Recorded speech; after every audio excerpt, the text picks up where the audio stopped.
Hinilaut.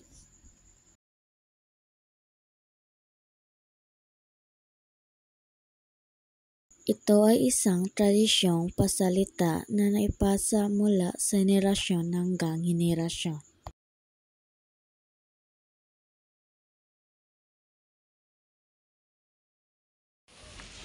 Labaw Dunggon! Madapnan! Sumalapdap! Nasaan na ba kayo?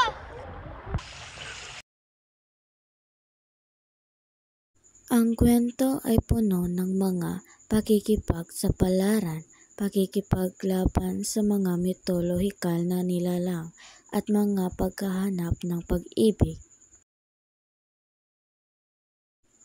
Ito ay nagbibigay ng kaalaman tungkol sa mga sinaunang paniniwala at tradisyon ng mga Pilipino.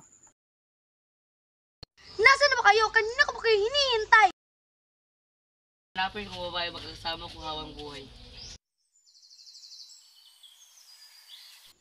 Kasama ang kanyang mga kaibigan, Puyong Matanayon, Aso Mangga at Taghoy.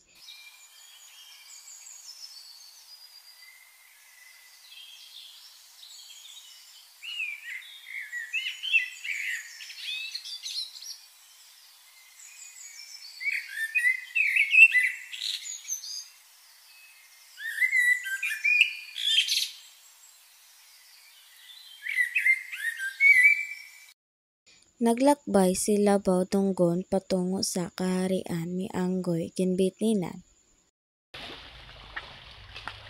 Sino kayo? Sila po Dunggun at ito ang aking nakasama. Naisip ng pakasalan, binibini. Mayroon na isang mandirigma, kagalang-galang at makapangyarihan.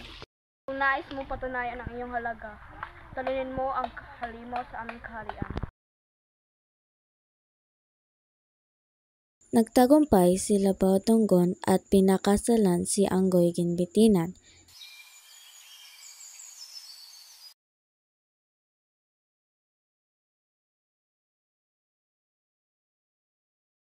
Ngunit hindi doon nagtapos ang kanyang paglalakbay.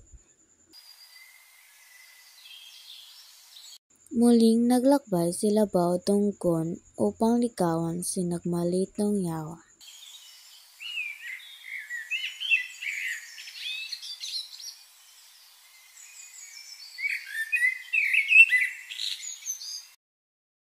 Pwede ba kitang pakasalan, binibini? Huwag mong isipin na madali akong mapapaibig. Huwag mong harapin si Saragnayan. Sa laban, kahit anong gawin ni Labaw Dunggon, hindi niya masugatan si Saragnayan.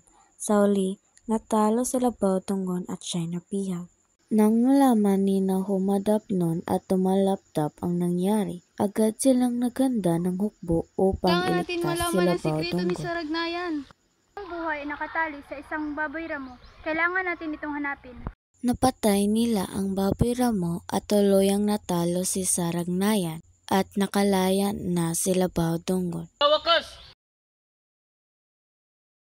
Kita mo ang iyong katapangan ngayon.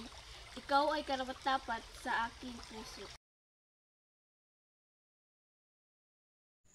Naglakbay at naglakbay na naman si Labaw Dunggon upang hanapin ang kanyang pakakasalan.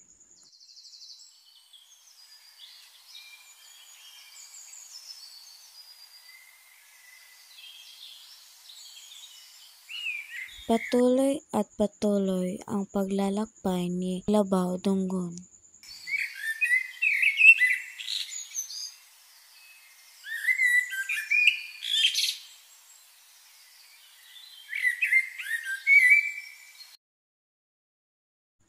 Ang layo ng kanyang nilakbay hanggang sa mahanap na niya ito.